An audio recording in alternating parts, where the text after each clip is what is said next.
সকালবেলায় বাজার থেকে বাড়ি না আসতে আসতেই বৃষ্টি শুরু। ব্রেকফাস্টে পরোটা, আলু ভাজা আর মিষ্টি খেয়ে নিলাম।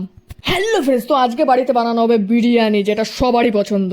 চালটা ভিজিয়ে রাখা হয়েছে আর আমি মামিকে বললাম যে বাজার থেকে যে কিউই ফলটা আনা হয়েছে সেটা কেটে দিতে। কিউই ফল খেতে কে কে ভালোবাসে নিচে কমেন্ট বক্সে অবশ্যই জানাবে, আমার তো বেশ ভালো লাগে। বিরিয়ানি মশলা পরে আরও আনা হয়েছিল, তার আগে পেঁয়াজ, লঙ্কা সমস্ত কিছু মশলা বানানো হচ্ছে। কি কি মশলা দেওয়া হচ্ছে সেটা আমি কিছুই বলতে পারবো না, কারণ আমার নিজের জানাই নেই। ফুড ব্লগার বা কিচেন ব্লগার হলে হয়তো বলতে পারতাম। রান্নার মাঝে নিজেদের গাছের কাঠিমণি আম খাওয়া হলো একটু।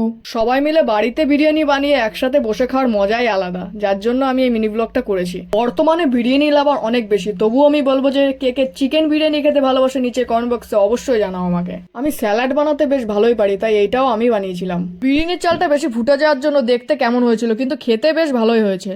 এই মিনি ব্লগটা সবার ভালো লাগলো কিনা জানি না, তবে ভালো লাগলে একটা লাইক করে দিও। আর দেখা হচ্ছে অন্য কোনো মিনি ব্লগে।